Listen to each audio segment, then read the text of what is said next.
Hello everyone, welcome to Mathematics by CV. In this series, we are continuing our previous class of coordinate geometry. This is part 3.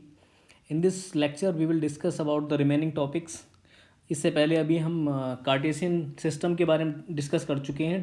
उसके बाद में straight lines, triangles और straight lines की कुछ equations and उसके अलग अलग forms की इक्वेशंस के बारे में हम डिस्कशन कर चुके हैं, जैसे कि intercept form, slope point slope form, perpendicular form और इंटरसेप्ट फॉर्म. एक हमारी पैरामेट्रिक फॉर्म, इससे पहले हमारा एक टॉपिक छूट गया था, तो वहाँ से हम आज कंटिन्यू करेंगे. आज जो है हमारा ऑलमोस्ट सारे जो टॉपिक्स हैं स्ट्रेट लाइंस के और कार्टेशियन सिस्टम के, वो कंप्लीट हो जाएंगे. इस वीडियो के बाद में जो नेक्स्ट वीडियो आएगी उसमें हम बहुत सारे क्वेश्चंस की प्रैक्टिस करेंगे. और शुरू करने से पहले जो लोग नए हैं प्लीज़ सब्सक्राइब द चैनल, और जो लोगों के कोई डाउट हैं हम उनको आंसर करने की भी जरूर पूरी कोशिश करेंगे. Please comment if you are having any kind of doubts. और कुछ लोगों ने पूछा था कि एग्ज़ाम का जो लेवल है वो किस टाइप का होता है. देखो, आपने कभी 11th और 12th का सिलेबस पढ़ा हो, ये 11th और 12th का ही सिलेबस है, तो उस पर जो ऑब्जेक्टिव टाइप के क्वेश्चंस बेस्ड ऑन कॉन्सेप्ट और बेस्ड ऑन आपके फार्मूला बेस्ड क्वेश्चंस ही आते हैं ज़्यादातर. अगर आपके फॉर्मूले और कॉन्सेप्ट आपका अगर अच्छे से क्लियर है तो ये बहुत बड़ा एग्ज़ाम नहीं है, ठीक है. तो टेंशन लेने की ज़रूरत नहीं है, अपने कॉन्सेप्ट्स को क्लियर रखो और कॉन्सेप्ट के साथ साथ जितनी ज़्यादा प्रैक्टिस कर सकते हो प्रैक्टिस करो. पहले आपका जो स्ट्रेटजी है वो इस तरीके का होना चाहिए कि पहले आप टॉपिक वाइज सिलेबस को कंप्लीट करो. जैसे आप अभी ज्योमेट्री पढ़ रहे हो मेरे साथ, ज्योमेट्री के साथ साथ फिर जो नेक्स्ट टॉपिक्स आप क्लियर करोगे उनको करने के साथ साथ उनके टॉपिक वाइज क्वेश्चंस को सॉल्व करिए. जैसे ही आपका सिलेबस कंप्लीट हो जाता है एग्जाम से कम 15-20 दिन पहले या महीने भर पहले आपका सिलेबस कंप्लीट हो जाना चाहिए. सिलेबस के बाद में आपको सिर्फ और सिर्फ मॉक टेस्ट करने हैं, मतलब बहुत सारे क्वेश्चंस बहुत सारे अलग अलग चैप्टर्स से करने हैं. उससे क्या होता है कि आपको एक आइडिया लग जाता है कि पेपर में किस टाइप से आपको परफॉर्म करना है. ओके. और ये जो अभी हम जो बुक रेफ़र कर रहे हैं वो है अरिहंत की पीजीटी मैथमेटिक्स बुक. ये एक्चुअली पीडीएफ में अवेलेबल नहीं है इंटरनेट पे कहीं पर भी. मैंने बहुत सर्च किया, आप लोगों को टेलीग्राम पे देने की सोच रहा था मैं, बट मैं खुद की पीडीएफ जो है इसकी कैम स्कैनर से अपलोड करूँगा बना के. ओके, चलो शुरू करते हैं आज का अपना पहला टॉपिक, पैरामेट्रिक फॉर्म. अगर किसी भी तरह का कोई डाउट है, देखो पहले क्या है कि अभी एग्ज़ाम मतलब फॉर्म भरे जा रहे हैं. आपने ऑलमोस्ट बहुत सारे लोगों ने भर ही दिए होंगे फॉर्म, ठीक है. तो एग्ज़ाम फॉर्म भरिए और तैयारी करिए. अभी तो टाइम है, 2-3 महीने आराम से मिलेगा आपको अभी, और ये सफिशेंट टाइम है, इसमें आराम से आप कर सकते हो अपना सिलेबस कंप्लीट. और क्योंकि ऑलरेडी आप एमएससी कर चुके हो, ऑलमोस्ट सभी लोग एमएससी कर चुके हैं मैथ से, तो ज़्यादा दिक्कत आने वाली नहीं है. बस आपको अपने पुराने जो टॉपिक्स हैं उनको रिवाइज करना है just. Okay, so a lot to know, lot to discuss, will continue. तो पैरामेट्रिक फॉर्म क्या होती है, देखो.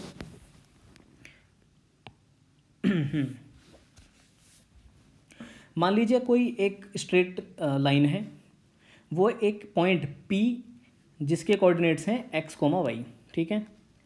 P x कोमा वाई है, इस पॉइंट से निकल रही है एक स्ट्रेट लाइन. क्लियर है. अब इसको देखते हैं कैसे. सपोज करो ये हमारा एक्स वाई प्लेन है, कोई एक स्ट्रेट लाइन है इस टाइप की, ओके, जो कि पॉजिटिव एंगल बनाती है एक्स एक्सिस के साथ, थीटा एंगल. क्लियर है. उस पर एक पॉइंट है P एक्स कोमा वाई. ये मान लीजिए इस लाइन पर पॉइंट है P x comma y. Okay,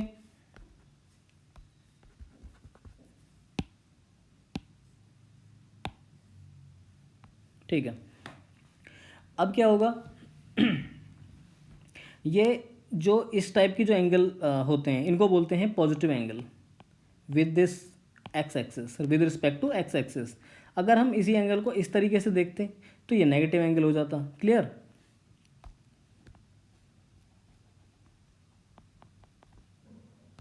okay. अब क्या है कि एक और पॉइंट है इसी लाइन पर, एक और पॉइंट है जिसको हम मान लेते हैं, मान लीजिए कोई क्यू पॉइंट है यहाँ पर, ठीक है. ये भी अगर हम इसे पैरेलली देखेंगे एक्स एक्सिस के साथ पैरेलली देखेंगे तो ये भी एक एंगल बनाएगा थीटा, पॉजिटिव एंगल बनाएगा थीटा एक्स एक्सिस के साथ में. क्लियर. ये एक्स एक्सिस हो गया हमारा और ये वाई एक्सिस हो गया, कोई डाउट नहीं हो गया, ठीक है। पी और क्यू के बीच में जो डिस्टेंस है वो सपोज करो वो आर, इसको बोलते हैं हम डायरेक्टेड डिस्टेंस। क्लियर?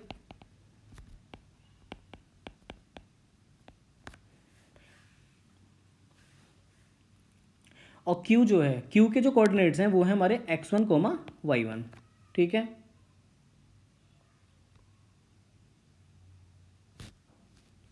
ओके, अब जो ये थीटा है, पहली बात तो हमें ये समझना पड़ेगा जो ये है ओरिजिन से लेकर के और ये वाली लाइन है, ये कितना है, x है, कोई डाउट। और यहाँ से P पॉइंट के, जहाँ पे P पॉइंट है वहाँ से और x एक्सिस तक अगर हम चेक करेंगे तो ये क्या है, ये है हमारा y है, कोई डाउट नहीं है।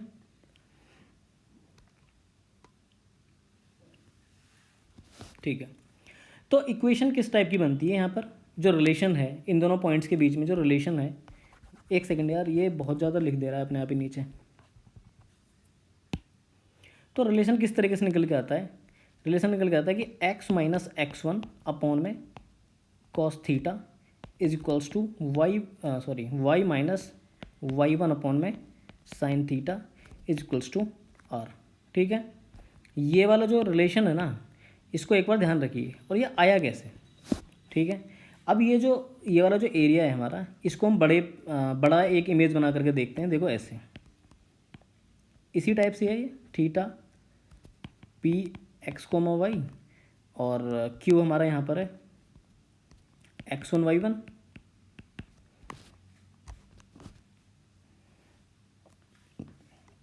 ये वाला जो है ये y1 है, तो ये वाला जो एरिया, ये वाला जो परपेंडिकुलर हो गया, ये हो गया y माइनस वाई1, और बेस कितना हो गया, बेस हो गया x माइनस x1। अगर आप यहाँ से कंपेयर करोगे तो x माइनस x1 हो गया, कोई डाउट। कॉस थीटा कितना होता है, कॉस थीटा कितना होता है, बेस अपॉन हाइपोटेन्यूस होता है। आपने देखा होगा ट्रिग्नोमेट्रिक रेशियोज पढ़ा होगा जब, पी बी पी अपॉन में एच एच भी होता है। साइन थीटा कितना होता है, परपेंडिकुलर अपॉन हाइपोटेन्यूस होता है। परपेंडिकुलर क्या होता है, देखो परपेंडिकुलर हमेशा एंगल, जिस एंगल के बारे में रिस्पेक्ट में हम कोई भी ट्रिग्नोमेट्रिक रेशियो की वैल्यू निकाल रहे हैं, उसके सामने वाली जो लाइन होती है ना, साइड होती है, उसको हम परपेंडिकुलर कहते हैं, ठीक है। तो कॉस थीटा कितना हो गया हमारा, बेस अपॉन में हाइपोटेन्यूस, तो बेस कितना है, बेस है हमारा x minus x one upon में हाइपोटेन्यूस कितना है, ये है r। क्योंकि यहाँ पर देखो पी क्यू के बीच में जो डिस्टेंस है उसको बोलते हैं डायरेक्टेड डिस्टेंस, जो कि है हमारी r, जो हमने ऑलरेडी माना हुआ है। तो अपॉन में r हो गया, ठीक है जी। साइन थीटा कितना हो गया, sine theta equals to p, मतलब परपेंडिकुलर, तो y minus y one upon में h कितना है, हाइपोटेन्यूस मतलब r। क्लियर हो गया। अभी इस रिलेशन को इस रिलेशन के साथ कंपेयर करके देखिए, तो x माइनस x1 अपॉन में कॉस थीटा तो इक्वल्स टू r हो जाएगा ये। क्लियर। तो हमारे सामने निकल गया एक रिलेशन आ गया, पैरामेट्रिक फॉर्म जिसे हम बोलते हैं कि x माइनस x1 अपॉन में cos theta equals to y minus वाई1 अपॉन में sine theta equals to r। Clear. ये इसमें कोई ज़्यादा बड़ी बात नहीं है, ठीक है, समझ में आ गया होगा। ये थोड़ा सा वैसा डिफरेंट सा लग रहा है, लेकिन अगर आपने फॉलो किया होगा तो अच्छे से समझ में आया होगा। इसी पर बेस्ड एक क्वेश्चन करेंगे तब ज़्यादा अच्छे से समझ में आएगा, ठीक है। ओके, यहाँ पर हमारे पास एक एग्जांपल है, क्वेश्चन है। क्वेश्चन क्या कहता है कि इफ़ द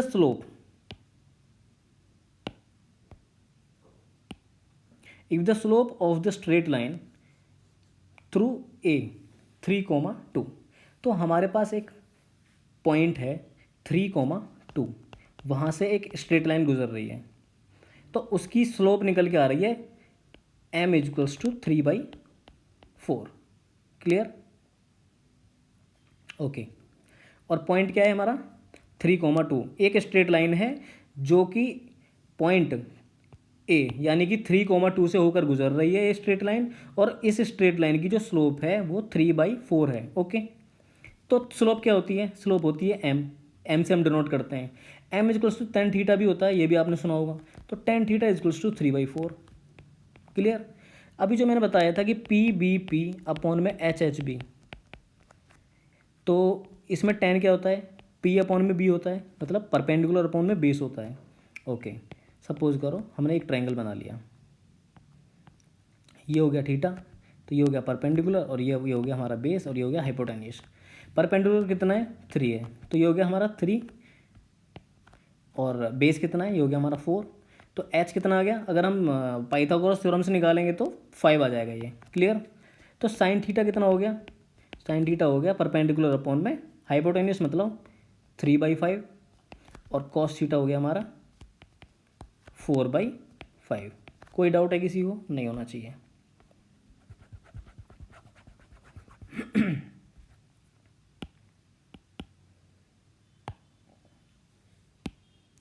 ओके, हमारी जो इक्वेशन है पैरामेट्रिक फॉर्म, उसको दोबारा से याद कीजिए, क्या है वो, x माइनस x1, ये हो गया हमारा x1 और ये हो गया हमारा y1, क्योंकि इस पॉइंट से निकल रही है लाइन जो है, x माइनस x1 अपॉन में cos theta is equals to y minus y1 upon में sine theta is equals to plus minus r होता है।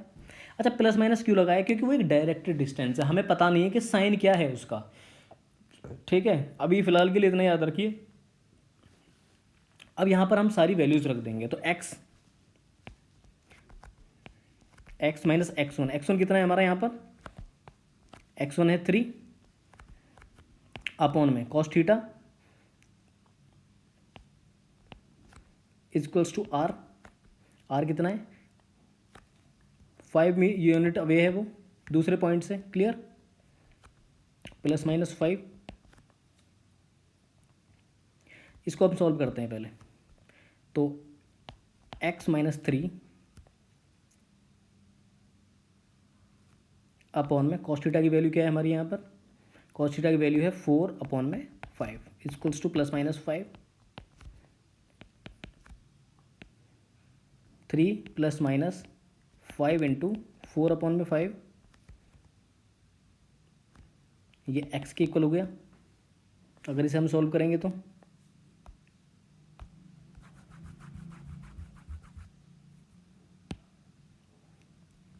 और x हमारा यहाँ पर हो गया 3 प्लस माइनस 4, यानी कि x इजक्वल्स टू 7 और -1। क्लियर, इसको एक बार आप सॉल्व करिए तो समझ में आ जाएगा। दूसरा क्या है, y माइनस y1 अपॉन में, अच्छा पूरा क्वेश्चन एक बार देख लीजिए। स्लोप दिया हुआ है m इजक्वल्स टू 3/4, जो कि हमने टेन थीटा के इक्वल लिया था, यहाँ से हमने साइन थीटा और कॉस थीटा की वैल्यू निकाल ली, फिर हम उसे इक्वेशन में रख रहे हैं। मैं आपको ये बताना भूल गया कि 5 क्यों है ये। ठीक है, यहाँ पे हमें एक और जो हमें कोऑर्डिनेट्स निकालने हैं एक पॉइंट के, जो कि 5 यूनिट्स अवे है पॉइंट ए से। पॉइंट ए क्या है हमारा, 3,2 है। क्लियर, तो उसी के हम कोऑर्डिनेट्स निकाल रहे हैं। तो एक्स कोऑर्डिनेट्स हमने निकाल लिए यहाँ पर, और वाई कोऑर्डिनेट्स निकाल रहे हैं। तो वाई माइन इस दूसरा वाला जो हमारा ये है इक्वेशन है, जो हमारा पैरामेट्रिक फॉर्म है, वहाँ से लिया है हमने, y minus y1 upon sine theta is equals to plus minus r। ठीक है, y कितना, y माइनस y1 कितना है हमारा 2 है, y माइनस 2 अपॉन में sine theta is equals to plus minus 5, y minus 2 upon में साइन थीटा की वैल्यू है हमारे पास 3/5 और इजक्वल्स टू प्लस माइनस 5। इसको अगर हम जब सॉल्व करेंगे,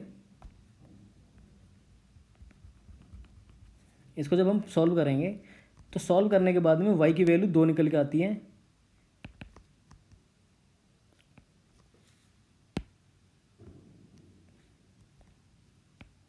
y इजक्वल्स टू 5 और -1। क्लियर, तो 2 पॉइंट हो गए ऐसे जो कि 5 यूनिट्स अवे हैं पॉइंट ए से।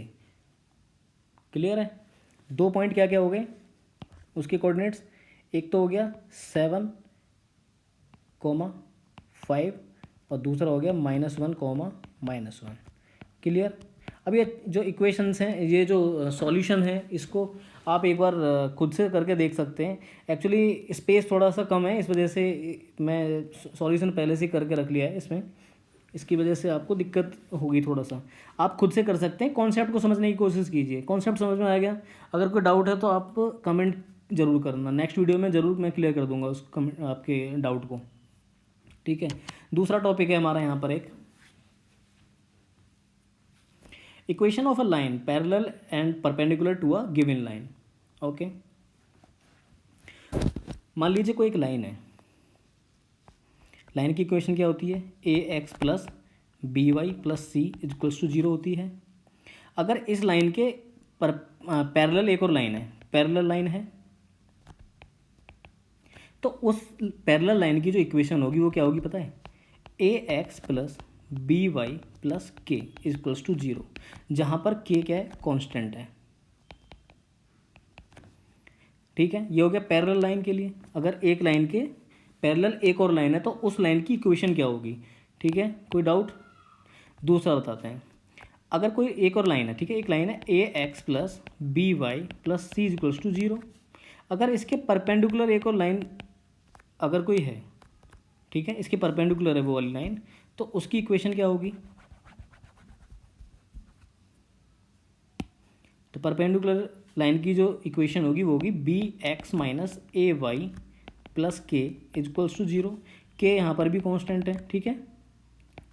अब ये जो दो इक्वेशन है ना, पैरेलल लाइन की इक्वेशन और परपेंडिकुलर लाइन की इक्वेशन, ठीक है, इसको ध्यान रखिए आप, क्योंकि ये आपके आने वाले समय में ज़रूर काम आएगी। अब जैसे कि ये क्वेश्चन है इसी पर बेस्ड है।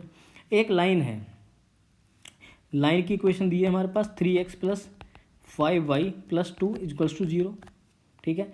इसके एक परपेंडिकुलर लाइन है वो बतानी है, और दूसरी एक शर्त और है इसमें कि वो लाइन 2,7 इस पॉइंट से भी निकल के जानी चाहिए। क्लियर?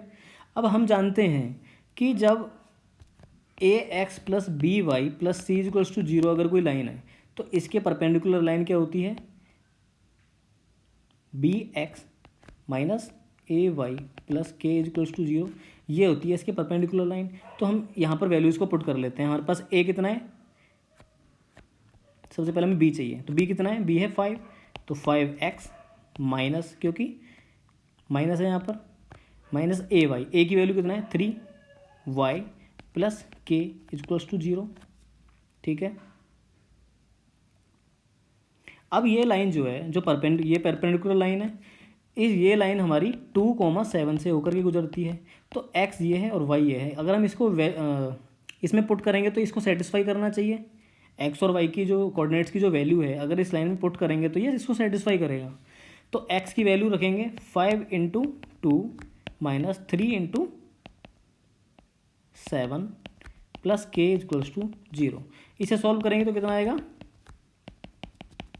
के इक्वल्स टू आ जाएगा -11। अब हम के की वैल्यू को इस इक्वेशन में, जो हमने हमारी परपेंडिकुलर इक्वेशन आई थी, इक्वेशन नंबर 1, इसमें पुट कर देंगे। तो 5x minus 3y minus 11 equals to 0। ये हो गया हमारा इक्वेशन की परपेंडिकुलर लाइन की इक्वेशन, जो कि 2,7 से भी होकर के गुजरती है। कोई डाउट? अगर कोई डाउट है तो ज़रूर पूछना। नेक्स्ट टॉपिक है हमारा इंटरसेक्शन ऑफ लाइंस। कोई भी दो लाइंस हैं, सपोज करिए एक लाइन ये है और एक लाइन ये है। ये दोनों लाइन जहाँ पर एक दूसरे को टच करती हैं, किसी एक पॉइंट से होकर गुजर रही हैं, एक दूसरे को इंटरसेक्ट कर रही हैं, इसी प्रोसेस को बोलते हैं हम इंटरसेक्शन ऑफ लाइंस, ठीक है। एक लाइन सपोज करो ये हमारी L1 है और दूसरी वाली है L2। L1 की इक्वेशन है A1x plus B1y plus C1 equals to 0, और L2 जो है हमारा वो सपोज करो A2x plus B2y plus C2 equals to 0 है। ये हमारे पास दो लाइन्स हैं। तो जहाँ पर ये इंटरसेक्ट कर रही है ना, सपोज करो ये इंटरसेक्ट कर रही है यहाँ पर x, y पर। क्लियर? तो इसके कोऑर्डिनेट्स क्या होंगे, ठीक है, जी कहाँ पर एक दूसरे को इंटरसेक्ट कर रहे हैं। तो इसके लिए क्या है, हमारे पास एक फॉर्मूला है, ठीक है। तो फॉर्मूला क्या है? फॉर्मूला है B1C2 माइनस B2C1 अपॉन में A1B2 माइनस A2B1। ये हो गया हमारा x के कोऑर्डिनेट्स। और y के कोऑर्डिनेट्स क्या होंगे, C1A2 माइनस C2A1 अपॉन में A1B2 माइनस A2B1, ये होंगे हमारे y के कोऑर्डिनेट्स। तो क्लियर हो गया। ये क्या है, सिंपली एक हमें याद रखना है कि x और y के कोऑर्डिनेट्स ये होते हैं जब इंटरसेक्ट करती हैं दो लाइंस। क्लियर। अब इसी को हम इसी पे बेस्ड एक क्वेश्चन करेंगे यहाँ पर, ठीक है। Point of intersection of two lines, दो लाइनें हमारे पास L1 और L2 मान लो इसे। ये हो गया हमारा A1 इक्वल टू हो गया फर्स्ट वाली लाइन से, इससे A1 हो गया 3, B1 हो गया 2, C1 हो गया -7। ऐसे ही हमारे पास A2 हो गया 5, B2 हो गया 3 और C2 हो गया -11। जो हमने अभी जस्ट एक वो जो फॉर्मूला बताया था कोऑर्डिनेट्स का, वही फॉर्मूला लगा करके यहाँ पे हमें कोऑर्डिनेट्स निकालने हैं। एक और बार आपको याद कराने के लिए मैं फॉर्मूला फिर से लिख देता हूँ, B1C2 माइनस B2C1 अपॉन में A1B2 माइनस A2B1 कॉमा, ये हो गया हमारे एक्स कोऑर्डिनेट्स,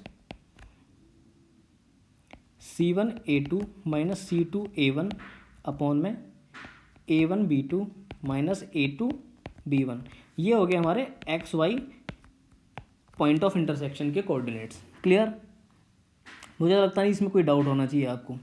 अब क्या है कि ये जो वैल्यूज़ हैं इनको इसमें रखो और एक्स और वाई की कोऑर्डिनेट्स की वैल्यू निकाल लो, ठीक है।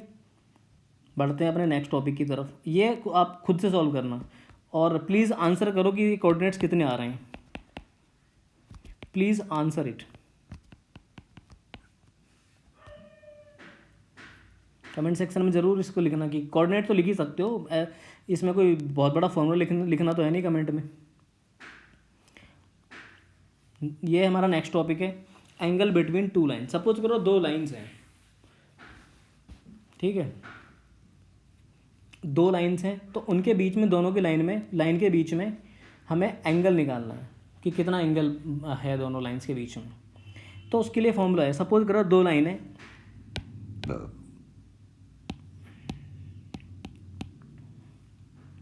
y equals to m1x plus C1। हमने बताया था कि एक स्लोप इंटरसेप्ट फॉर्म होती है, उसी में लिखा हुआ है। एक्चुअली लाइन जो होती है ना, लाइन की बहुत सारी फॉर्म्स होती हैं, इक्वेशन लिखने के जो तरीके होते हैं ना वो बहुत सारे होते हैं। अभी तक जो हम बता रहे हैं ना बार बार नए नए फॉर्म, जैसे पैरामेट्रिक फॉर्म हो गया, नॉर्मल फॉर्म हो गया, 2 points form, intercept form, slope intercept form, है ना। इस टाइप की जो फॉर्म्स हैं, नए नए तरीके हैं एक लाइन की इक्वेशन को लिखने के। तो यहाँ पर एक हमारे पास दो लाइन्स हैं, दो लाइन्स की इक्वेशन क्या है, y equals to m1x plus C1 और दूसरी है हमारे पास m2x प्लस C2। ठीक है, दो लाइन्स हैं हमारे पास ये। ओके, इन दोनों के बीच में एक जो एंगल है, उस एंगल को निकालने का ही फॉर्मूला है। फॉर्मूला क्या है, tan theta is equals to plus minus m1 minus m2 upon में 1 plus m1 into m2। Okay, अब इससे क्या है, tan थीटा की वैल्यू निकल आएगी, तो थीटा इज इक्वल्स टू हम निकाल सकते हैं tan थीटा के इक्विवेलेंट रख करके। ठीक है, इसमें एक कंडीशन हो रहा है, अगर m1 इक्वल्स टू m2 है तो इसका मतलब है दोनों लाइंस जो है ना, बोथ लाइंस आर पैरेलल। अगर m1 into m2 equals to आता है -1 के, तो इसका मतलब है बोथ आर परपेंडिकुलर। कोई doubt?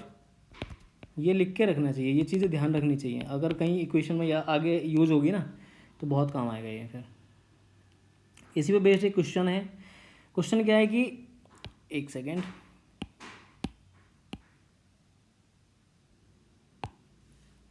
One of the equation of straight lines which passes through the point 3,2 and are inclined to this at an angle of 45 degrees.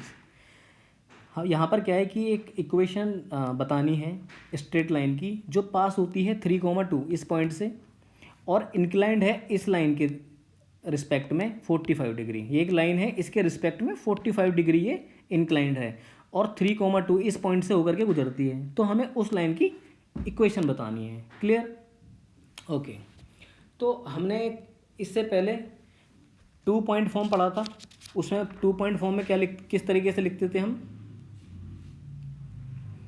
या फिर चलो पॉइंट स्लोप याद कर देते हैं। पॉइंट स्लोप फॉर्म में equation क्या होती थी लाइन की, स्ट्रेट लाइन की, वो होती थी y minus y1 is equals to M x minus x1।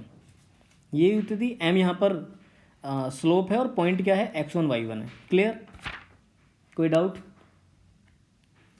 तो इसी तरीके से हमने यहाँ पर हमारे पास एक पॉइंट है जिसके कोऑर्डिनेट्स दिए हुए हैं 3,2, तो उसको हम इसमें अपनी इक्वेशन में रख लेंगे। ठीक है, तो y minus 2 is equals to M x minus 3। Clear?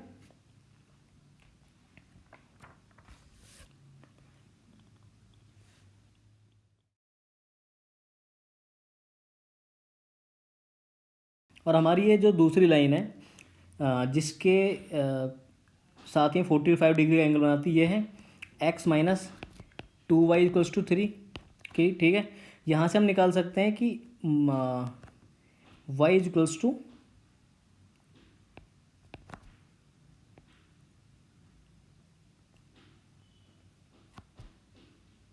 -2y is equals to 3 minus x, y is equals to x minus 3 upon में 2। तो y इज इक्वल्स टू हो गया 1/2 x, तो m इज इक्वल्स टू कितना हो गया 1/2, क्योंकि एक इक्वेशन होती है y is equals to M X plus C, तो उसी फॉर्म में निकल के आ गया यहाँ पर हमारे पास ये। तो m इज इक्वल्स टू हो गया 1/2। ठीक है, एक बार क्लीन कर देता हूँ थोड़ा।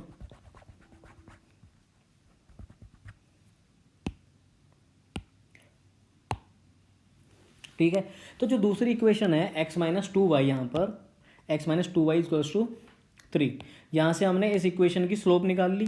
स्लोप कितने निकल के आई है 1/2। ठीक है, अच्छा ये 45 डिग्री का एंगल बना रहा है। एक स्लोप तो हमारे पास हो गई m इक्वल्स टू 1/2। ठीक है, दूसरी स्लोप जो है इस इक्वेशन की जो हम निकाल रहे हैं उसकी निकालनी है हमें। जब स्लोप हमें पता लग जाएगी तो हम इक्वेशन भी निकाल लेंगे y equals to M X plus C के माध्यम से। ठीक है, तो हमारे पास एक फॉर्मूला है कि दो लाइंस के बीच में जो एंगल है उसको निकालने का हमारे पास एक फॉर्मूला है। तो वो फॉर्मूला क्या है, tan थीटा यानी कि tan 45 degree is equals to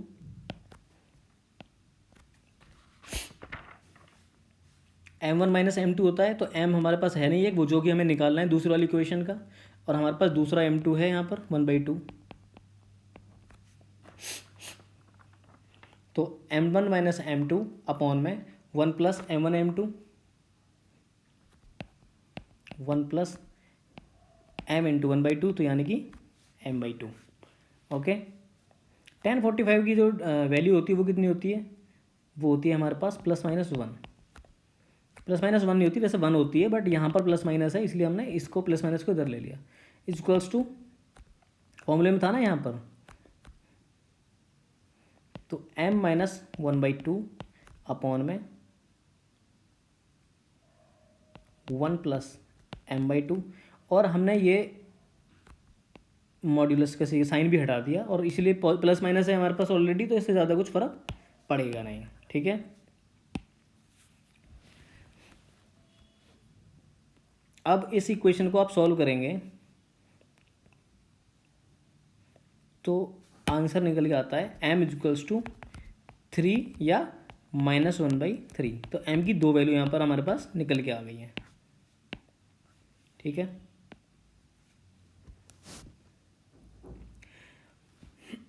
तो हमारे पास जो इक्वेशन है इक्वेशन नंबर 2, उसमें क्या है देखो, y minus 2 is equals to m है, तो m की जगह पर हमने एक बार 3 रख के देखा, तो 3 इंटू एक्स माइनस 3, और दूसरी ओर y minus 2 is equals to -1/3 रख के देखते हैं, और x माइनस 3। इनको सॉल्व करते हैं अब, तो y माइनस 2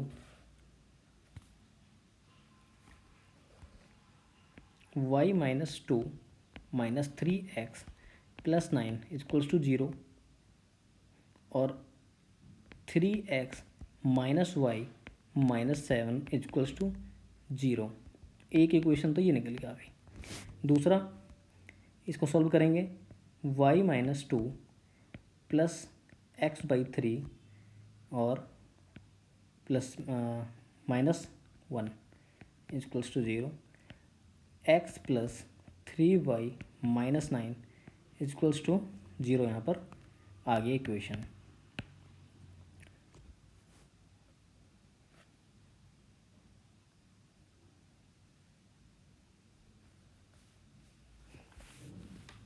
तो यहाँ पर क्वेश्चन में आपने ध्यान से देखा होगा कि स्ट्रेट लाइंस पूछा है, तो हमारे पास भी यहाँ पर दो लाइन आई है निकल के, तो दोनों की इक्वेशन क्या है, ये वाली है।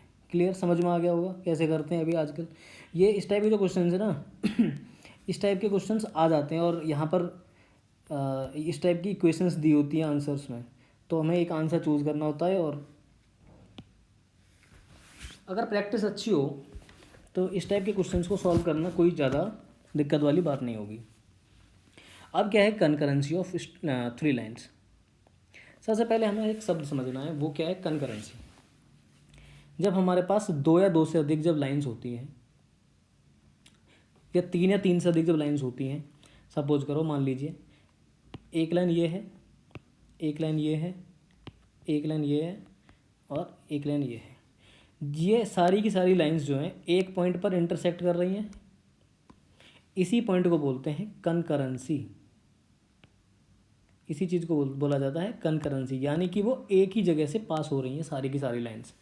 तो 3 लाइंस अगर मान लो 3 लाइन है, L1 L2 और L3, इनकी तीनों की इक्वेशन क्या है, A1x plus B1y plus C1 equals to 0, A2x plus B2y plus C2 equals to 0, A3x plus B3y plus C3 equals to 0। मान लीजिए ये 3 लाइंस हैं हमारे पास, और ये तीनों की तीनों एक ही पॉइंट से होकर के गुजर रही हैं, मान ली, यानी कि इंटरसेक्ट हो रही हैं एक ही पॉइंट पर, इस तरीके से।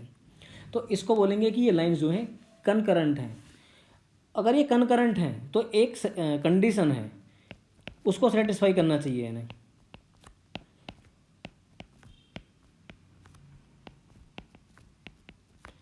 इसका डिटर्मिनेंट 0 होना चाहिए। अगर डिटर्मिनेंट ये 0 के इक्वल आता है तो इसका मतलब है कि ये तीनों की तीनों लाइंस कनकरेंट हैं यहाँ पर, ठीक है। अब इसी पर बेस्ड एक क्वेश्चन है, क्वेश्चन करते हैं पहले। देखिए यहाँ पर क्वेश्चन में क्या है कि वैल्यू ऑफ लैम्डा की वैल्यू निकालिए। अगर हमारे पास 3 लाइन्स हैं, ये रिस्पेक्टिव 3 लाइन्स हैं हमारे पास, अगर ये कनकरेंट लाइन है, कनकरेंट लाइन है तो मतलब ये हमारी प्रीवियस कंडीशन थी ये वाली, इस कंडीशन को सेटिस्फाई करेंगी। अगर ये सेटिस्फाई हो गई कंडीशन तो ये कनकरेंट है। तो ये ऑलरेडी बोल रहा है कि ये कनकरेंट है, तो इसका मतलब है कि ये सेटिस्फाई कर रही है इस कंडीशन को, ठीक है। तो हमारे पास यहाँ पर A1 क्या है, देखो कंडीशन क्या थी, ये थी condition A1 A2 A3 B1 B2 B3 और C1 C2 C3, इसका डिटरमिनेंट 0 के इक्विवेलेंट होना चाहिए। A1 क्या है हमारे पास, A1 हमारे पास 3 है, B1 है हमारे पास -4, C1 है हमारे पास -13। इस तरीके से हम इक्वेशन से निकाल सकते हैं, समझ सकते हैं, ठीक है। तो A1 क्या है 3, B1 क्या है -4 और -13। ऐसे ही दूसरे वाली इक्वेशन से 8 -11 और -33, दूसरा है 2 -3 और इधर है लैम्डा।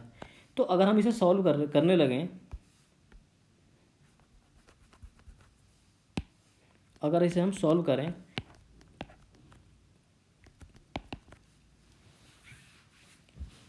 डिटर्मिनेंट सॉल्व करना आता है, डिटर्मिनेंट सॉल्व करने में कोई बड़ी बात नहीं है। इसको जब हम सॉल्व करेंगे तो लैम्डा भी आ जाएगा बीच में, तो लैम्डा भी आ जाएगा, तो इस इक्वेशन में सिर्फ लैम्डा एक वेरिएबल बचेगा जिसकी वैल्यू हमें नहीं पता होगी, बाकी सारे कांस्टेंट हैं हमारे पास, ठीक है। तो वहाँ से हम लैम्डा की वैल्यू को निकाल सकते हैं।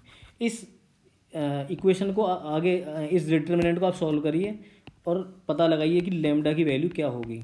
लैम्डा की वैल्यू बताइए क्या है, और आप कमेंट करके बताइए, ताकि मुझे भी लगे कि हाँ कुछ स्टूडेंट्स हैं जो कि हमारे साथ जुड़े हुए हैं और तैयारी कर रहे हैं हमारे साथ। नेक्स्ट टॉपिक है हमारा distance of a point from line. मान लीजिए कोई एक लाइन है, ये एक लाइन है, इसी टाइप की, इस टाइप से ही होती है एक लाइन को इसी टाइप से 2 तीरों के ज़रिए दर्शाया जाता है। लाइन है ये और एक पॉइंट है, एक मान लो ये है पॉइंट, तो इस लाइन से जब एक और परपेंडिकुलर खींचा जाता है इस पॉइंट पर, मान लीजिए पॉइंट है x comma y, x1 comma y1 suppose, अगर इस लाइन से और इस पॉइंट तक एक परपेंडिकुलर डिस्टेंस अगर हम ज्ञात करते हैं तो उसका एक फॉर्मूला है। उस फॉर्मूले से हम डिस्टेंस पता कर सकते हैं कि लाइन से उस पॉइंट की परपेंडिकुलर डिस्टेंस कितना दूर है। ठीक है, तो हमारे पास क्या है कि एक पॉइंट है जिसके कोऑर्डिनेट्स हैं P1 x1 कोमा y1, और लाइन की इक्वेशन क्या है हमारे पास, ax plus B Y plus C equals to 0। ये हमारे पास लाइन है। इस लाइन से इस पॉइंट की परपेंडिकुलर डिस्टेंस पता करनी है। तो फॉर्मूला क्या है, देखिए फॉर्मूला है d equals to ax1 plus B y one plus c upon में under root a square plus b square, और ये मॉड्यूलस के अंदर में है यहाँ पर। क्लियर है, कोई डाउट? ये फॉर्मूला याद करिए। एक चीज़ और है, आपने सुना होगा कभी कभी कोरोलरी, एक शब्द होता है कोरोलरी। कोरोलरी क्या होता है, मान लीजिए एक 2D प्लेन है, ये XY प्लेन, और यहाँ पर ओरिजिन होता है, हमें पता है ओरिजिन है 0,0 जिसको O से डिनोट करते हैं, और एक स्ट्रेट लाइन, मान लो कोई एक स्ट्रेट लाइन है ऐसे जा रही है, और इस स्ट्रेट लाइन पर एक परपेंडिकुलर खींचा ओरिजिन से, तो ओरिजिन से उस लाइन की जो डिस्टेंस होगी ना, इसी डिस्टेंस को जो परपेंडिकुलर डिस्टेंस होगी, तो perpendicular distance between origin and straight line, इसी को बोलते हैं कोरोलरी। और इसका फॉर्मूला है simple, d equals to modulus c upon में under root a square plus b square. ठीक है, क्यों है ऐसा, देखो x1 की जगह पर यहाँ पर 0 रख लो और y1 की पर 0 रख लो, तो ये तो कट गया, ये भी कट गया, तो बचा क्या c, तो c अपॉन में under root a square plus b square. समझ में आ गया? इसी को बोलते हैं इस perpendicular distance which is from origin to the straight line, that perpendicular distance is known as corollary. Understand? Next topic की तरफ बढ़ते हैं, distance between two parallel lines. Okay, suppose एक लाइन है और दूसरी लाइन है जो कि इसके पैरेलल है, तो इनके बीच में जो डिस्टेंस है ना वो पता करनी है कि कितना है। ठीक है, एक डिस्टेंस है, उस डिस्टेंस का हमारे पास यहाँ पर इक्वेशन दिया है। पहली इक्वेशन है हमारे पास ax plus B Y plus c one equals to 0, ये इस वाली लाइन की है इक्वेशन। दूसरी वाली लाइन की इक्वेशन क्या है, ये है ax plus B Y plus c two equals to 0। अगर दोनों पैरेलल हैं बाकी चीज़ें तो एक जैसी होंगी, बस कांस्टेंट डिफरेंट होगा। ठीक है, तो इन दोनों के बीच में, दो पैरेलल लाइंस के बीच में डिस्टेंस निकालने के लिए हमेशा हमारे पास एक फॉर्मूला होता है। फॉर्मूला ये है d equals to C1 minus C2 upon में under root a square plus b square, और ये मॉडुलस के अंदर। अच्छा, मॉडुलस का इस्तेमाल क्यों आ रहा है बार बार? मॉडुलस का इस्तेमाल आ रहा है इसलिए कि डिस्टेंस जो होती है, देखो मॉडुलस के बाहर जब भी कोई चीज़ निकल के आती है वो होती है पॉजिटिव, और डिस्टेंस जो होती है हमारे पास नेगेटिव नहीं होती, डिस्टेंस हमेशा पॉजिटिव होती है इसीलिए। और आपको अगर इनके डेरिवेशन समझने हैं कि ये वाली वैल्यू इतनी क्यों आ रही है बार बार, ये फॉर्मूला कैसे बन रहा है, तो 11th और 12th की जो NCERT की बुक्स हैं वो रेफ़र कीजिए और एक बार पढ़िए और एक बार कोशिश कीजिए, जो हमारे जो जितने भी फॉर्मूलेज हैं उनको ड्राइव करने की कोशिश करिए। उससे ज़्यादा कॉन्सेप्ट आपका अच्छा क्लियर होगा। जितना ज़्यादा अच्छा आप ड्राइव करोगे ना फॉर्मूले, उससे अच्छा आपको कोई और तरीका नहीं है समझने के लिए। ठीक है, और you are trying to become a teacher, so you must know how to drive the formula, because you have to make the students teach how to drive the formulas also. Okay, next topic। अच्छा, इस पर based एक question दिया है हमारे पास। ठीक है,